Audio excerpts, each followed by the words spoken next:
Sol Campbell, probablemente a alguien le suene ese nombre, fue uno de los grandes defensores del fútbol inglés en la década de los 2000.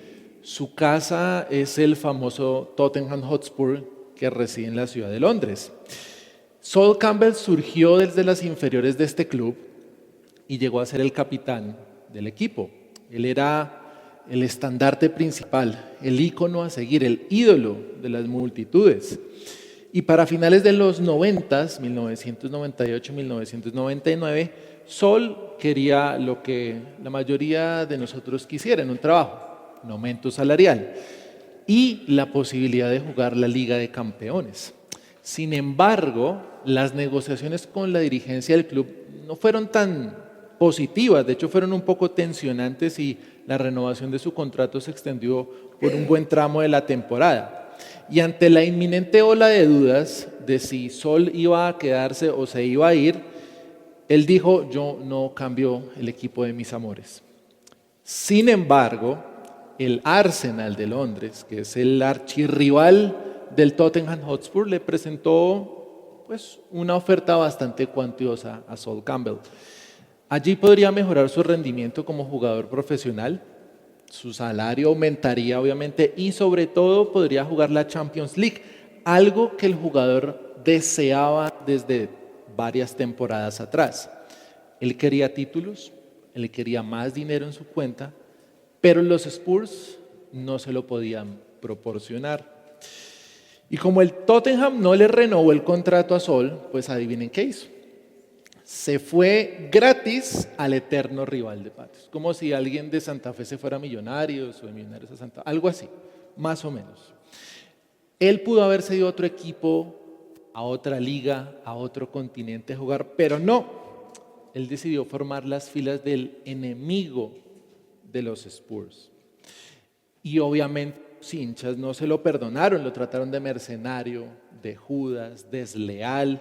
Inclusive tuvo que cambiar de domicilio porque fueron a hostigarlo hasta su propia casa. Tiempo después, la prensa le preguntó a Sol Campbell por qué había tomado tal decisión. Y él respondió lo siguiente: lo volvería a hacer. Amo el Tottenham, pero era mi carrera y mi vida. Su justificación se basó en que lo que le ofreció el Arsenal era muchísimo mejor en términos de progreso, el salario, la competitividad y los títulos. Ahora yo le pregunto, ¿usted qué camino hubiera tomado? ¿Habría abandonado el club de origen para perseguir la fama y los títulos? ¿O hubiera sido fiel a su hinchada, al club de origen, para convertirse en un modelo de lealtad? Yo podría aquí seguirles mencionando casos famosos como el de Luis Figo o el de Romario, pero todas estas historias tienen un patrón en común, y es que tomar decisiones basadas en lo que deseamos y anhelamos caprichosamente no termina bien, no es lo correcto. Y en el caso particular de nuestro estudio de Santiago, los deseos de nuestro corazón nos pueden llevar a dos caminos: uno que está contra Dios o uno que está a favor de Dios. Así que, hermanos, el texto que nos compete hoy estudiar nos va a decir que no hay puntos medios en esta cuestión. Solo hay dos opciones ante las pasiones de nuestro corazón. Así que acompáñenme una vez más a Santiago capítulo 4 y en esta mañana vamos a leer los versículos del 4 al 6. Santiago capítulo 4, versículos del 4 al 6 dice así, versículo 4. Oh almas adúlteras, ¿no sabéis que la amistad del mundo es enemistad contra Dios? Cualquiera pues que quiera ser amigo del mundo se constituye enemigo de Dios. ¿O pensáis que la Escritura dice en vano: el Espíritu que Él ha hecho morar en nosotros nos anhela celosamente? Pero Él da mayor gracia. Por esto dice: Dios resiste a los soberbios y da gracia a los humildes. Hagamos una breve oración. Señor, te agradecemos una vez más por habernos traído a este lugar, Señor. Padre Santo, rogamos, de acuerdo a la multitud de tus misericordias y gracia, que por medio de tu Santo Espíritu nos concedas el entendimiento necesario para comprender tu palabra. Que los versículos que vayamos a estudiar en esta mañana penetren hasta lo más profundo de nuestro corazón, que podamos volver a mirar nuestra vida, Señor, y poder verdaderamente saber que hay pecado en nuestro corazón, Señor, y llegar al arrepentimiento, Dios. Concédenos esto, en tu nombre, Jesús. Amén. Breve resumen, una vez más, para poder estar en el contexto de la carta de Santiago. Recuerden que la carta, esta epístola, fue escrita a judeocristianos, judíos que habían sido convertidos al cristianismo, y el tema central de la carta era la fe puesta en práctica. La fe puesta en práctica. Aquí el apóstol le estaba hablando a los creyentes en el contexto de la fe verdadera y cómo esta era expresada en situaciones de prueba o tentación. Y particularmente en el capítulo 4, los versículos del 1 al 3 que vimos hace 8 días, vimos que dentro de las iglesias había ¿qué? Pleitos, guerras, disensiones. Y todo esto procedía ¿de dónde? Del corazón de las personas. Vimos que estos deseos desordenados en el corazón eran los que producían unos frutos corrompidos. ¿Se acuerdan que analizamos algunas palabras? Que podíamos, por ejemplo, inclusive codiciar, de envidia, matar en el corazón al prójimo, ¿cierto? Hacerle la guerra a otra persona con tal de obtener lo que uno quería. Y este corrupto corazón podía también producir una independencia de Dios, o sea, como que no nos importaba la opinión de Dios, o podíamos tal vez llegar a utilizar la oración como un medio egoísta para la satisfacción personal. En ese orden de ideas y con ese contexto que acabamos de mirar, vamos a ver hoy dos verdades que las vamos a tomar en forma de caminos. Dos caminos con el propósito de entender si amamos a Dios o si amamos al mundo.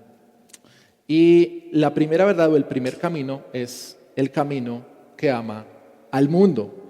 El camino que ama al mundo, y eso lo encontramos en el versículo 4, dice así: oh almas adúlteras, ¿no sabéis que la amistad del mundo es enemistad contra Dios? Cualquiera pues que quiera ser amigo del mundo se constituye enemigo de Dios.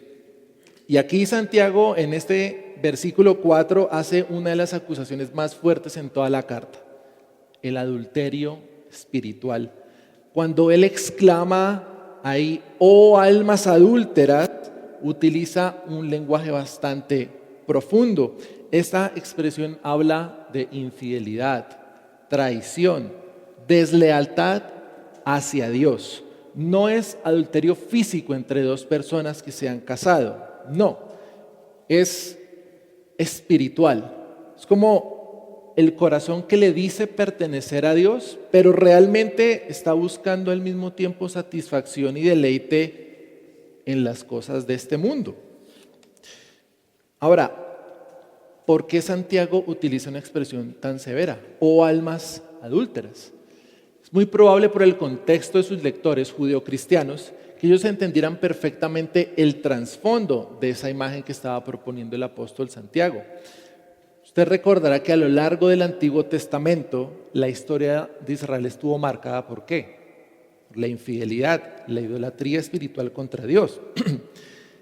Cada vez que el pueblo se apartaba para adorar a dioses falsos o para amar más las cosas del mundo, Dios describía esta conducta como ¿qué? Como un adulterio espiritual. Acompáñeme a Ezequiel.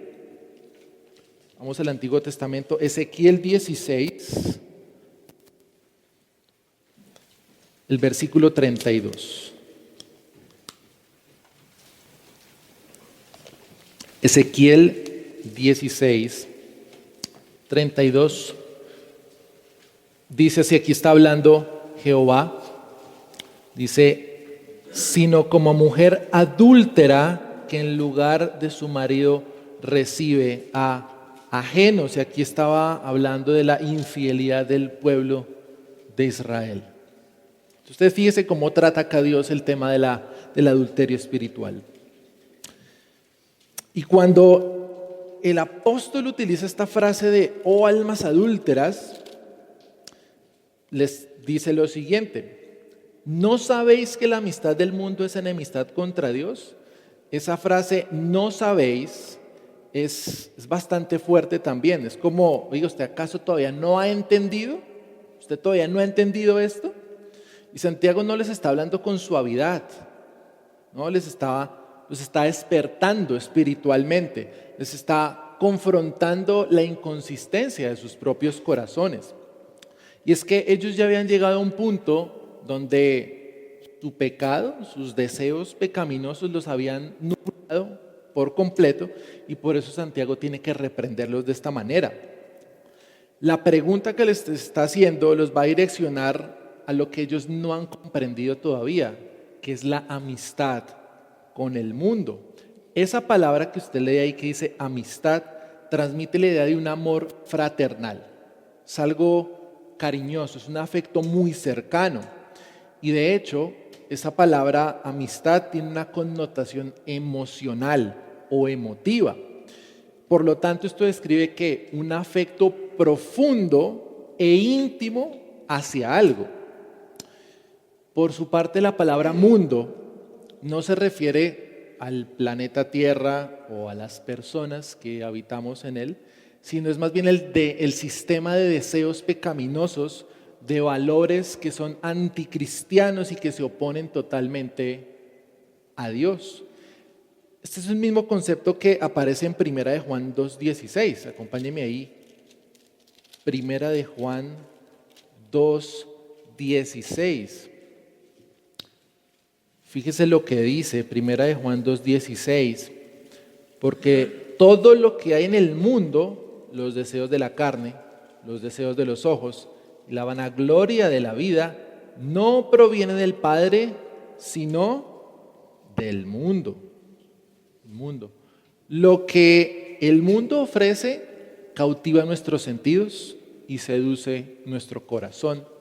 Es por eso que ustedes ahorita se dan cuenta que en nuestra cultura las experiencias emocionales subjetivas han llegado a ser elevadas como a la categoría de verdad absoluta.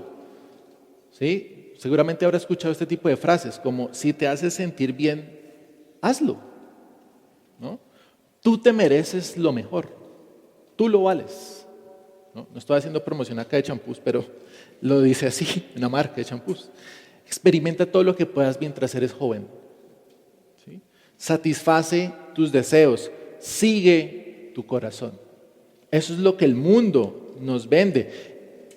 Y este sistema de valores anticristianos ha convertido los apetitos del ser humano como una brújula moral, como la realización del ser humano. Sin embargo, nosotros ya habíamos visto que estos anhelos obsesivos, estos deseos desordenados en el corazón, habían oscurecido la mente de los creyentes y los había impulsado a buscar ¿qué? La satisfacción de lo que ellos querían, de sus propias pasiones. Y todo esto estaba condimentado ¿con qué? Con sabiduría terrenal y diabólica, que era lo que provocaba los celos, las rivalidades, las contiendas, etcétera, etcétera. Ahora, el apóstol Santiago da un paso más profundo en esto. Escuche bien esto: quien le entrega el control de su corazón a esos deseos pecaminosos, inevitablemente va a terminar atraído por lo que el mundo ofrece. Una vez más, quien le entrega el control de su corazón a esos deseos pecaminosos, termina inevitablemente atraído a lo que el mundo ofrece. Es que eso era lo que estábamos leyendo ahorita en Primera de Juan, ¿cierto? El mundo alimenta precisamente lo que nosotros queremos pecaminosamente, ¿cierto? Los deseos de la carne, los deseos de los ojos, la vanagloria de la vida. El mundo se encarga de alimentarnos eso todos los días, todos los días. Ahora bien, sabemos que el mundo alimenta la idolatría a nuestro yo, ¿cierto? Pero ¿cómo yo puedo identificar que un deseo es en realidad una pasión desordenada. ¿En qué momento un anhelo que yo tengo se puede convertir en algo malo? Recordemos, hace 8 días vimos que la Biblia no condena el tener anhelos, deseos, pasiones. No lo condena, ¿ok?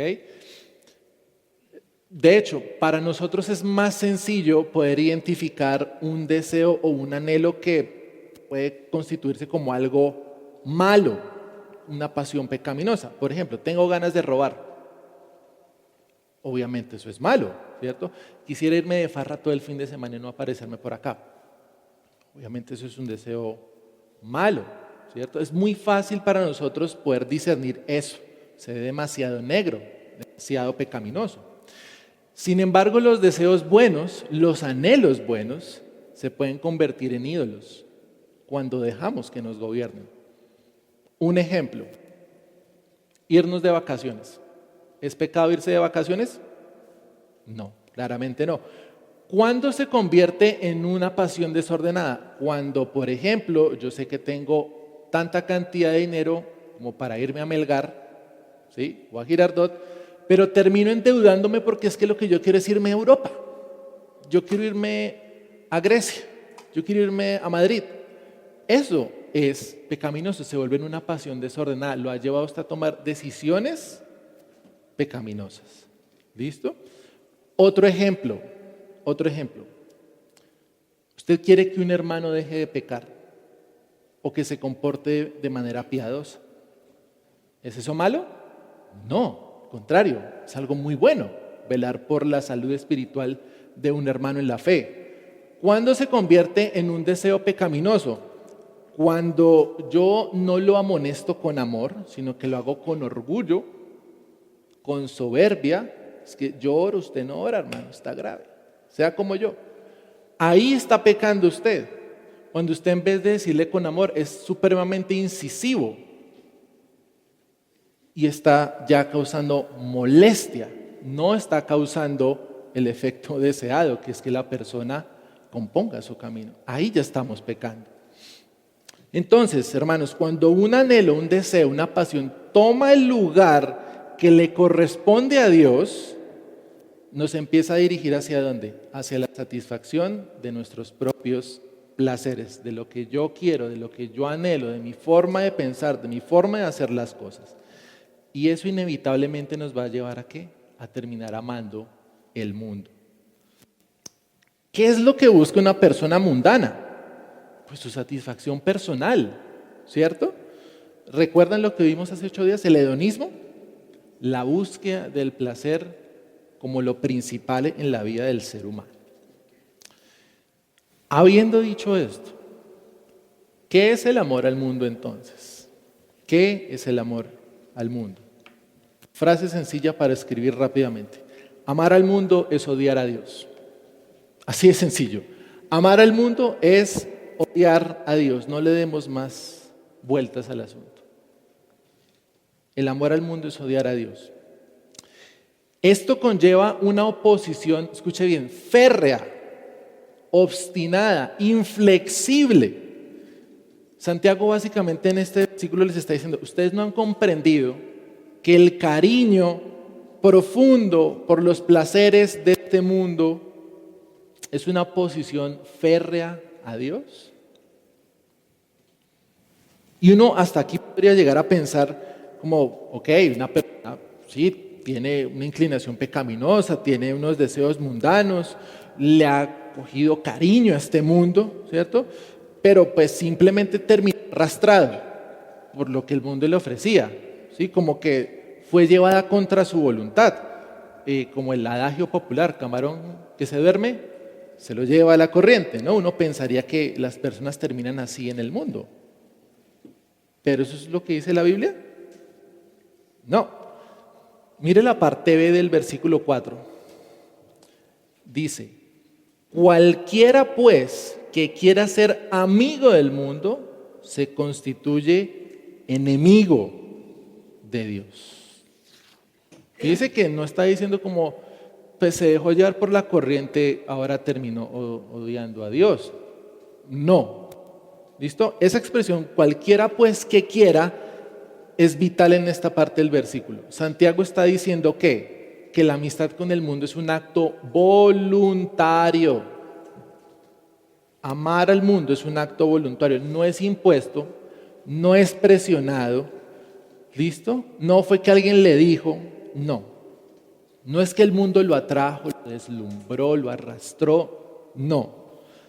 Es un acto totalmente consciente de presentarse en oposición a Dios. La expresión ser amigo, cualquiera pues que quiera ser amigo, no indica una mera amistad, una relación casual, superficial, más bien significa encontrar goce o deleite en algo. En otras palabras, el que es amigo del mundo es porque ha hallado satisfacción en lo que el mundo ofrece.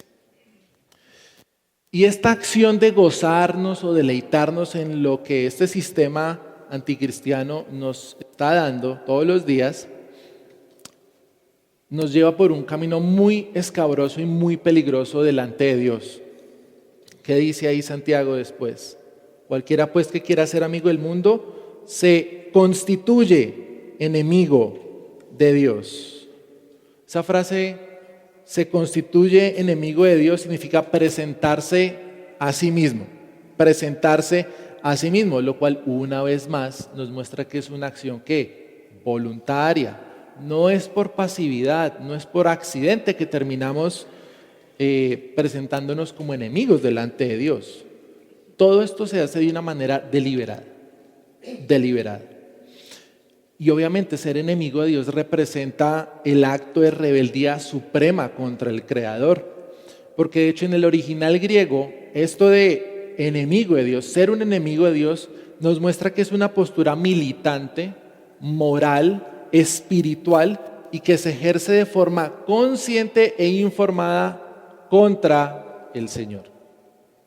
Una vez más, es una postura militante, moral, espiritual y que se ejerce de manera informada y consciente en contra de Dios. Usted se acordará de pronto en el colegio ese mito de las sirenas, en la mitología griega, que las sirenas con sus voces encantaban a los navegantes, a los marineros y los hacían conducir básicamente hacia la muerte. Bueno, acá no funciona ese mito. ¿Listo? No es que el mundo nos cantó al oído y nosotros terminábamos arrastrados por él. No. Quien ama al mundo no es simplemente una víctima engañada. Ay, me engañaron. No. Hay un deseo voluntario. Esto hay una inclinación de nuestro corazón pecaminoso ¿a qué? A ir tras aquello que el mundo nos ofrece. A ir tras aquello que se opone directamente a Dios. Quiero que preste atención a esto. Esa expresión enemigo de Dios no se queda ahí.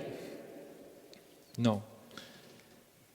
La frase en la estructura original del griego nos dice que ahora Dios es el objeto de odio. Entonces, para rebobinar lo que habíamos visto hace 8 días, lo resumí en esta frase. Si antes era mi hermano en la fe, mi cónyuge, mis papás, las autoridades, quienes eran mis obstáculos a derribar para obtener lo que yo tanto quiero de manera obsesiva, ahora es a Dios mismo a quien yo debo derribar para disfrutar de los placeres del mundo. Es Dios el objeto de odio de las personas que aman el mundo. Esto es terrible, ¿no? Esto es horrible. Cada vez que uno se deja dominar por un anhelo, por un deseo, por un capricho, estamos caminando por ese sendero de rebeldía y de odio contra Dios.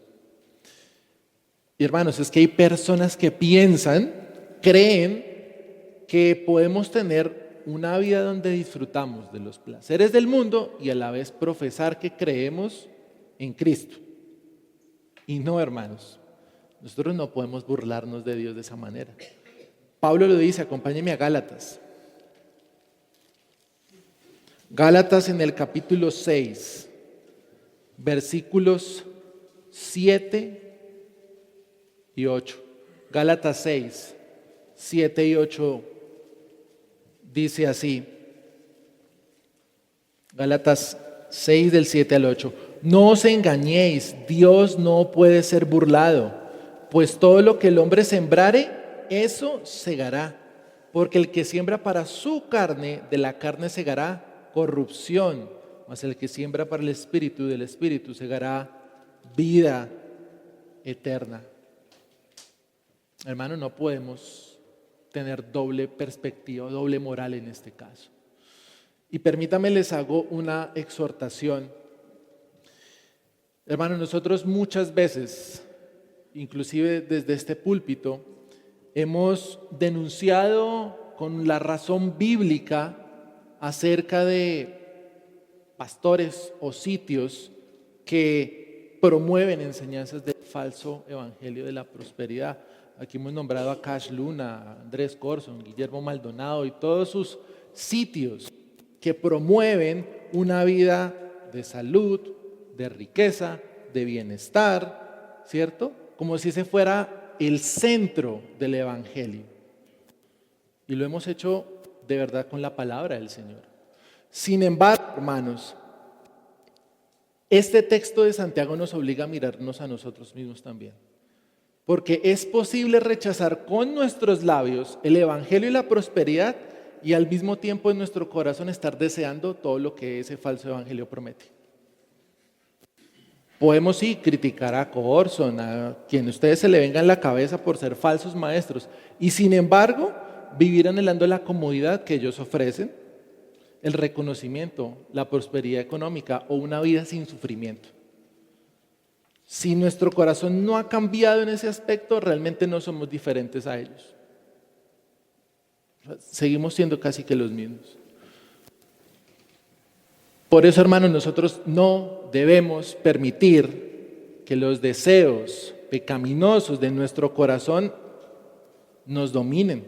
No podemos esperar a encontrar placer, satisfacción, plenitud en lo que nos ofrece este sistema pecaminoso, saturado de sabiduría terrenal y diabólica. ¿Dónde está la verdadera satisfacción?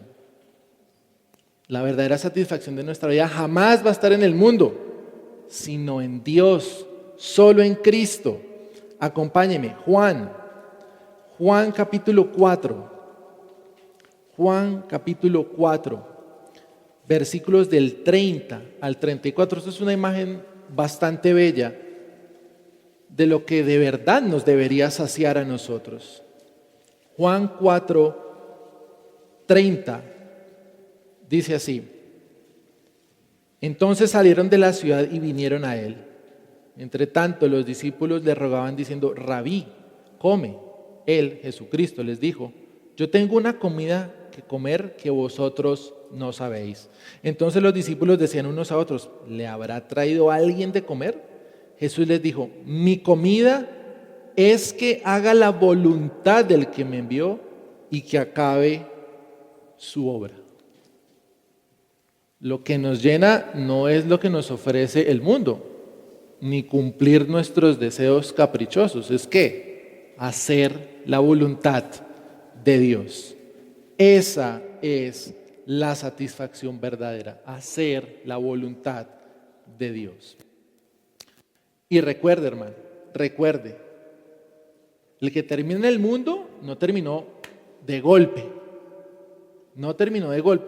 fue un descenso gradual, fue un camino pavimentado por pequeñas concesiones que se hicieron de manera voluntaria e informada.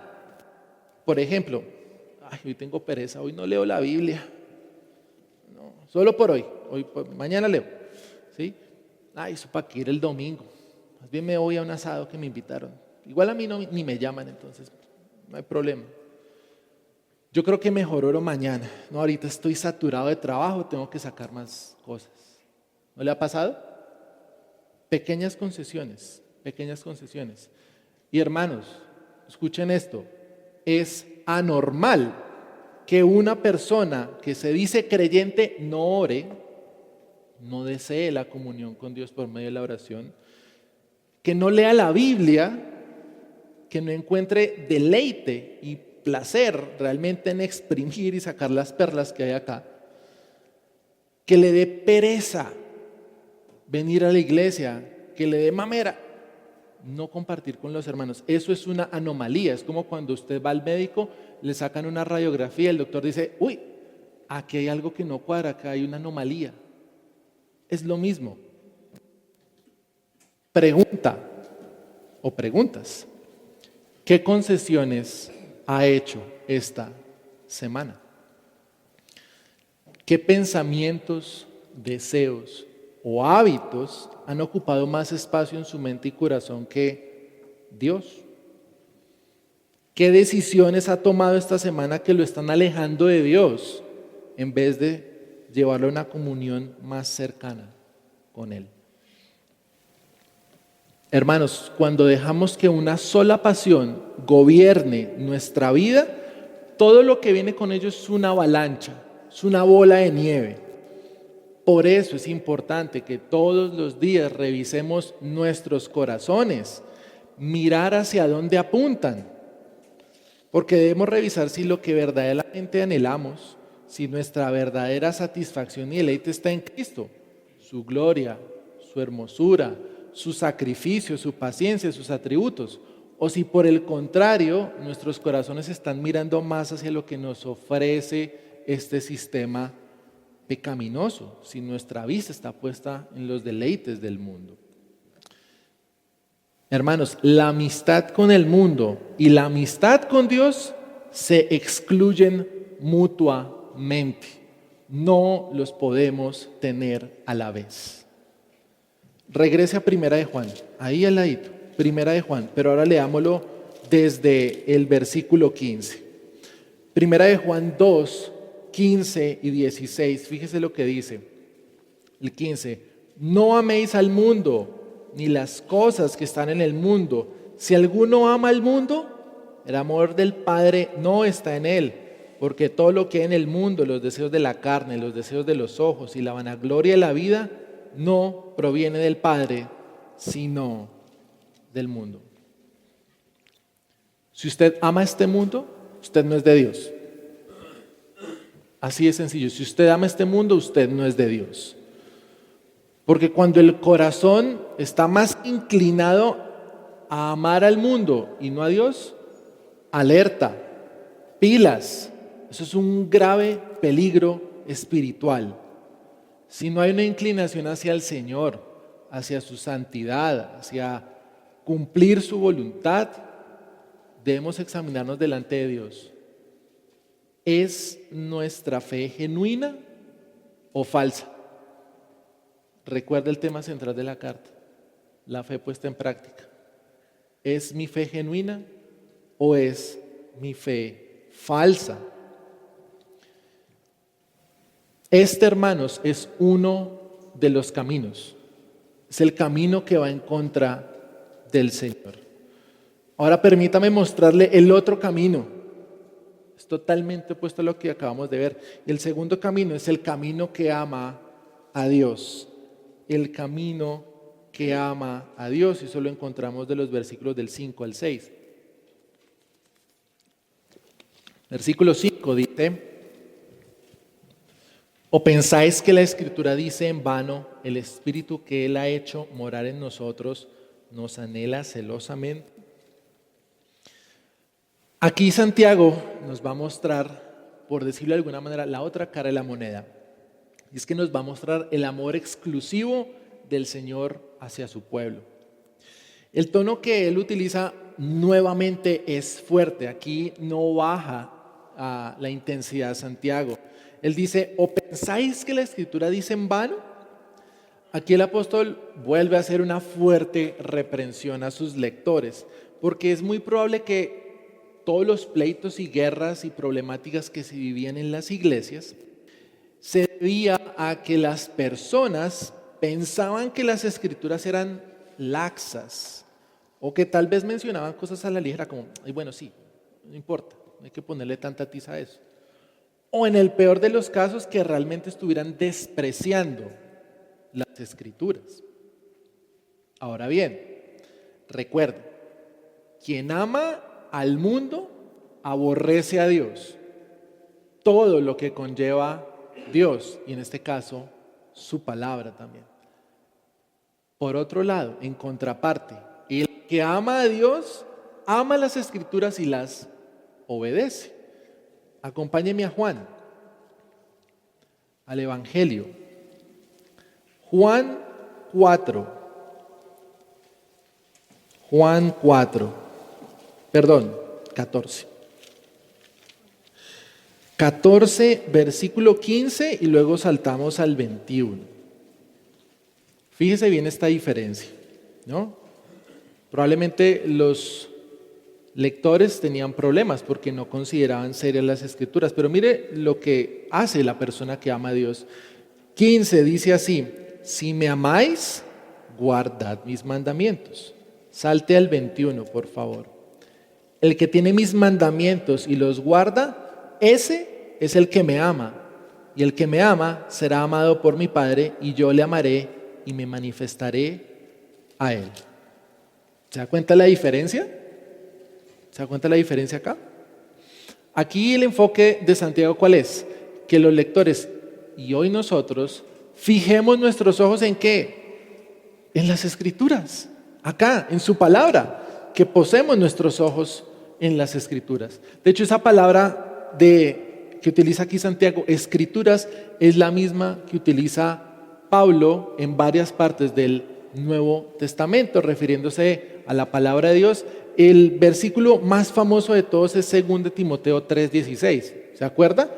Toda la Escritura es inspirada por Dios y útil para redarguir, útil para enseñar, etcétera, etcétera. Es la misma palabra y lleva el mismo significado. Es la palabra de Dios. El punto central para nosotros entender esto es que lo que dice la Biblia es autoritativo. Es autoritativo. Es totalmente inspirada por Dios y por ende debe ser obedecida. Debe ser obedecida. Si la inspiró Dios, nosotros debemos considerarla como tal y debemos obedecerla. Hermanos, las Escrituras no son cosas que alguien se inventó, no dicen cosas a la ligera, no son carentes de autoridad en ningún tema. No son para relativizarlas, para cogerla con pincitas y a mí este versículo sí me gusta, bueno, este no tanto, entonces lo quitamos o lo malinterpreto para ver cómo yo hago que la palabra case con lo que yo quiero lograr. No, eso es una blasfemia delante de Dios.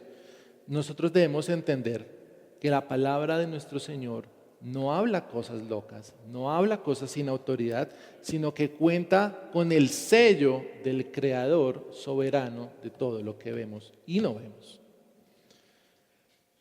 Entonces, ¿qué dicen las Escrituras? Porque aquí está Santiago mencionando, ¿o pensáis que la Escritura dice en vano? Bueno, aquí el tema es que la Escritura en esta parte precisamente, en este versículo, ha sido un versículo un poco complejo de interpretar. El consenso mayoritario del cristianismo nos dice que esa parte de la frase en español que Él ha hecho no está en el original griego. Sin embargo, es necesario que alguien haga la acción de hacer morar. Usted se da cuenta ahí que dice el Espíritu que Él ha hecho morar. Necesitamos que alguien haga esa acción de hacer morar algo en otra persona. ¿Y quién puede hacer morar el Espíritu en una persona? El Señor. Dios es quien hace morar su Santo Espíritu en los que Él ha escogido para salvación. Por lo tanto, el sentido que tiene este texto apunta es a que Dios mismo, quien puso su Espíritu, es quien nos anhela celosamente. Fíjese ahí, el Espíritu que Él ha hecho morar en nosotros nos anhela celosamente. Ahora bien, acá Santiago no está citando un versículo específico de las Escrituras, ¿sí? Cuando dice, la Escritura dice, no está citando eso, está más bien poniendo sobre la mesa un tema muy conocido para sus lectores judeocristianos, y es que básicamente nuestro Señor es un Dios celoso por su pueblo. Dios es celoso por su pueblo. Es un tema muy recurrente en el Antiguo Testamento. Acompáñeme al Éxodo para mostrarle dos ejemplos. Éxodo en el capítulo 20.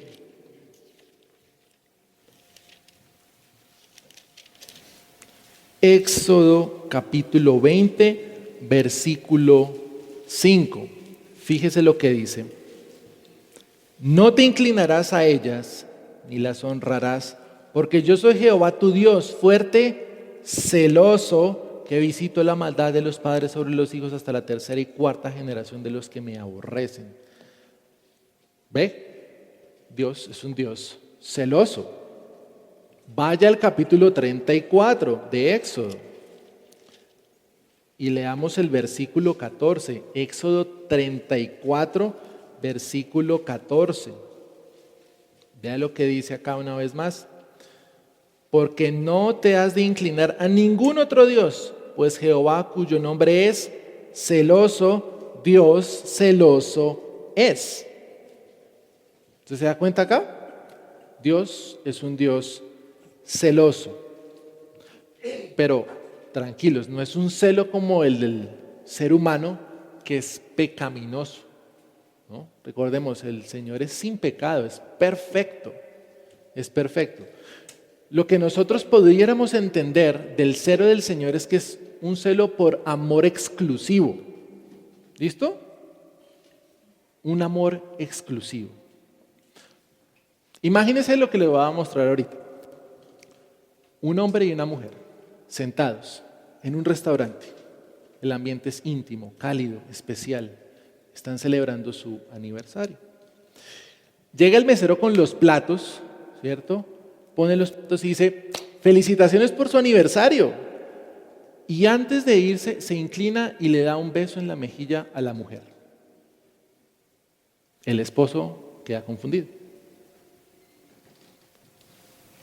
Otro momento después aparece otro hombre, felicitaciones por su aniversario. Toma una silla y se sienta al lado de la mujer y le toma la mano, como lo más normal del mundo. Y ella sonríe. Llega otro hombre, la abraza por detrás, felicitaciones por tu aniversario, se sienta a su lado y le empieza a acariciar el pelo.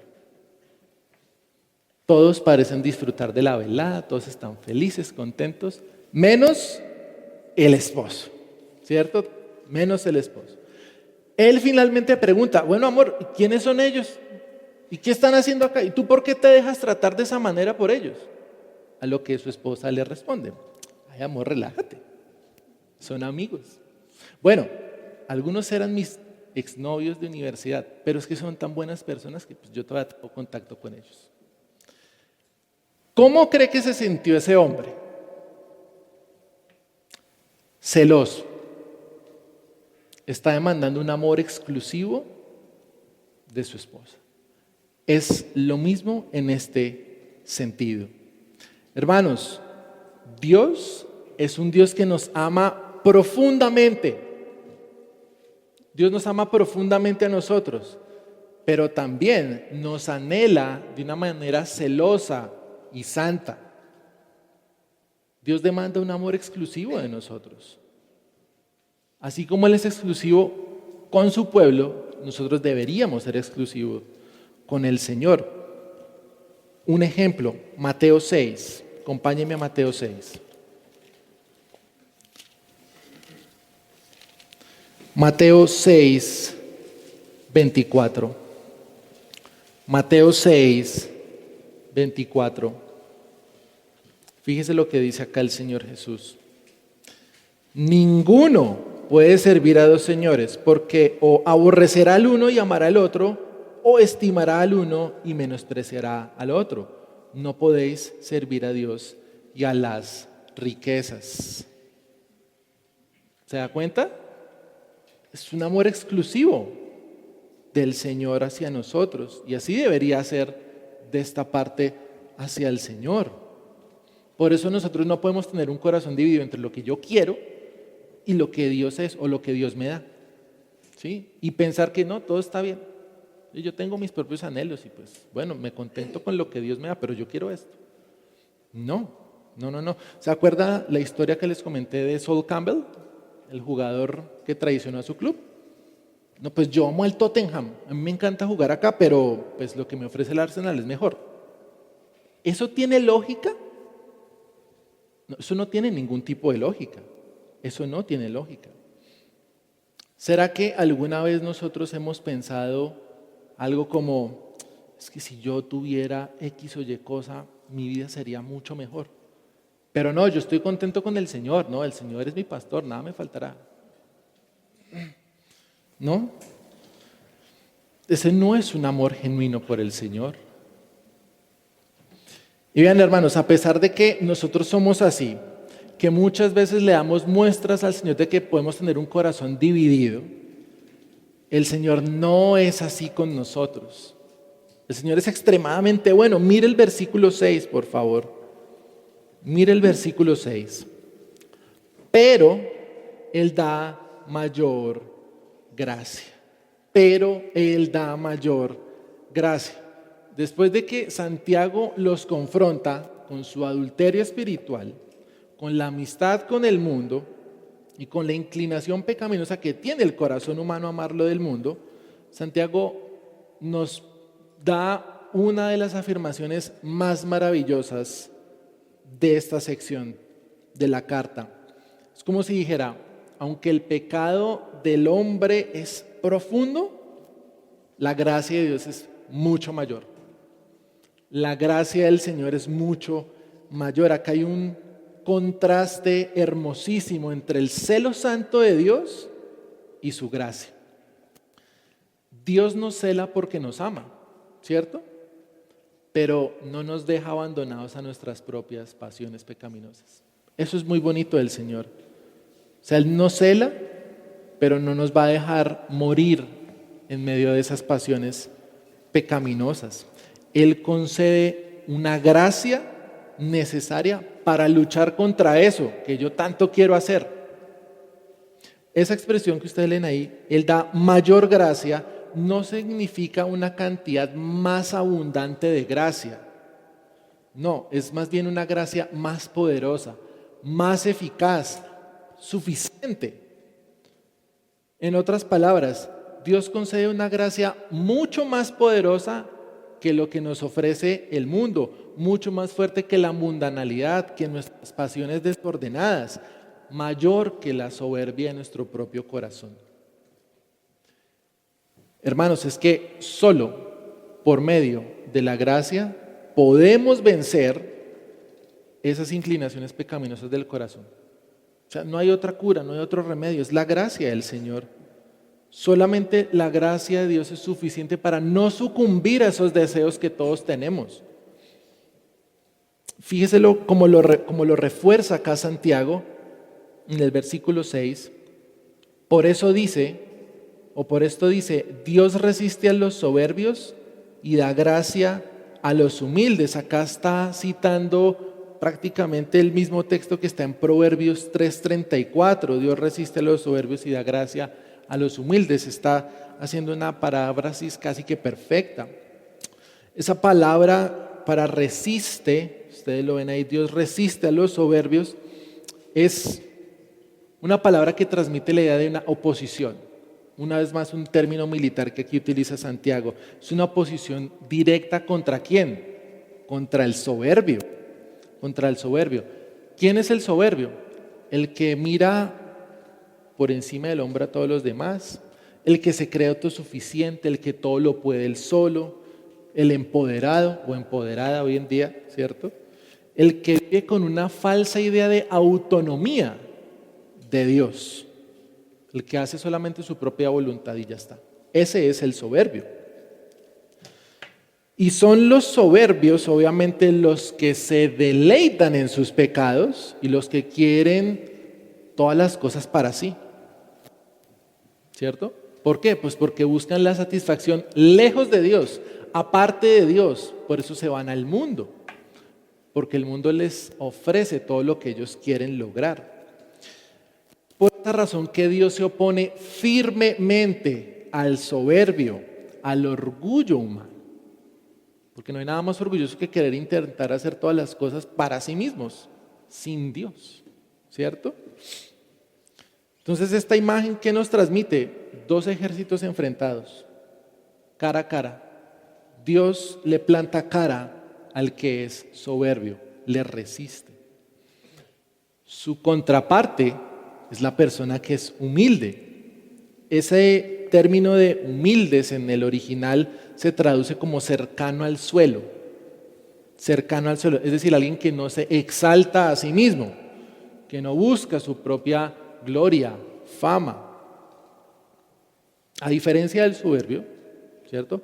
El humilde sí reconoce que depende ¿de quién? De Dios, ¿sí? Y se somete conscientemente al orden divino de las cosas. El humilde entiende su necesidad de Dios, sabe que lo necesita todos los días. El soberbio no, el soberbio dice yo puedo solo, yo lo voy a conseguir todo solo. En otras palabras, el humilde sabe que tiene contentamiento.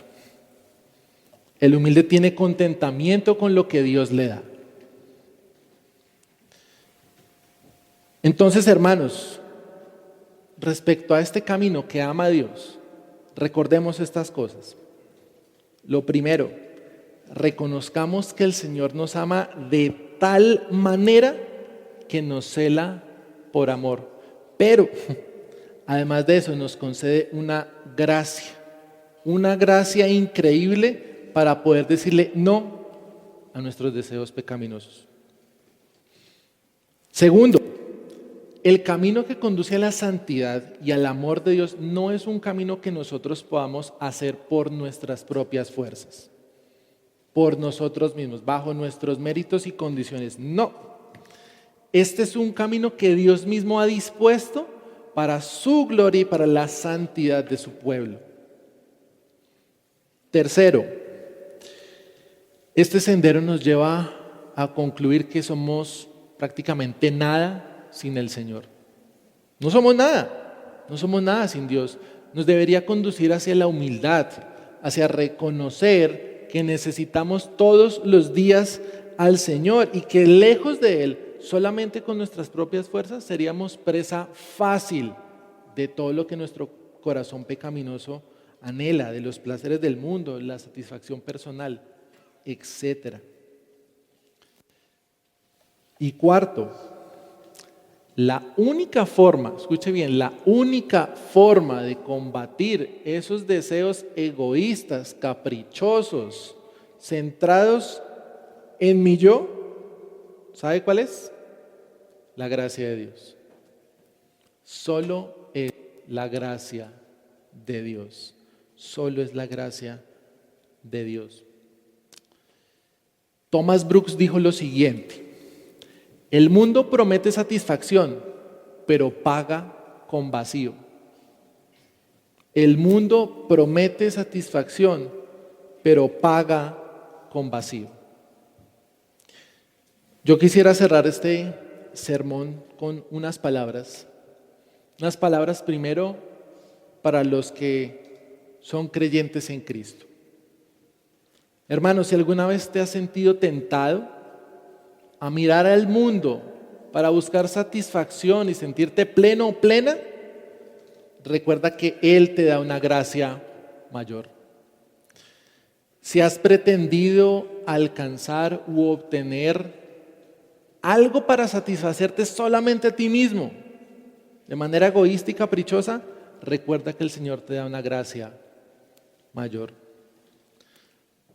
Si eres creyente, si eres una nueva criatura en Dios, recuerda que Cristo te da una gracia mucho mayor para no desfallecer ante lo que tu corazón pecaminoso anhela.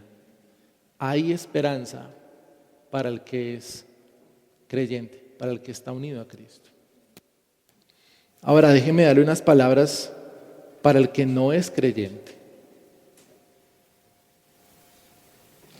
Amigo incrédulo, ¿usted entiende que amarse a sí mismo y amar al mundo es estar en enemistad con Dios?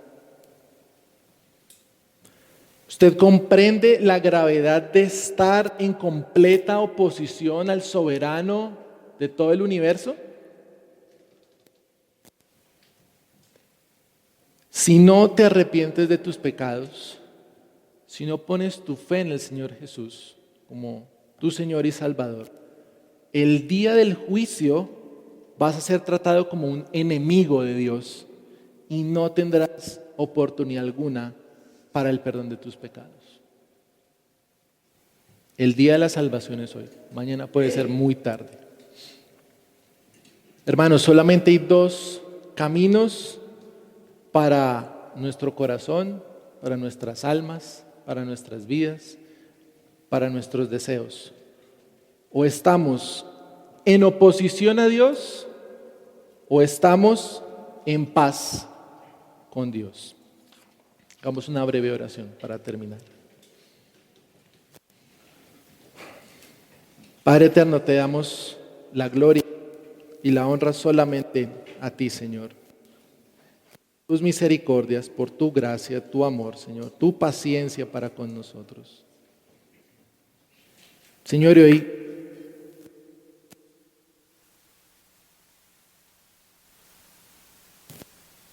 muchas veces miramos al mundo para hallar deleite, para hallar satisfacción. Ignoramos tu palabra, la dejamos a un lado, dejamos de lado la oración, la comunión con tu santo, Señor, y pretendemos perseguir lo que creemos que nos hace felices, Dios. Olvidamos olvidamos que tú todo en todo, Señor, que en ti somos plenos, que no necesitamos nada más extra. Señor, perdónanos porque hemos hecho esto muchas veces. Yo te ruego a ti, Espíritu Santo, que nos concedas entendimiento en esto.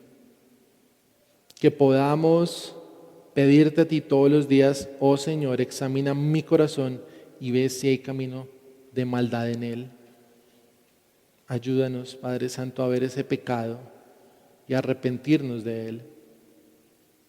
Pero también, Señor, te rogamos que nos des entendimiento, Señor, y que fortalezcas nuestra fe para recordar que tú nos das una gracia mayor, que no estamos solos, que no estamos a la deriva, sino que tú nos sostienes con tu mano firme, Señor, y que solamente por medio de tu gracia, Dios eterno, que podemos combatir los deseos de nuestro corazón.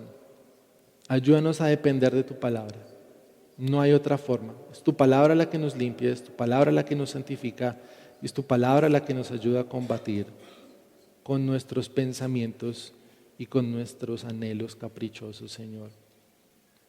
Te rogamos que nos mantengas santos y puros para ti, Señor, hasta el día en que tú regreses o que nos llames. Te alabamos y te bendecimos y te damos muchas gracias por esta palabra. En tu nombre, Jesús. Amén.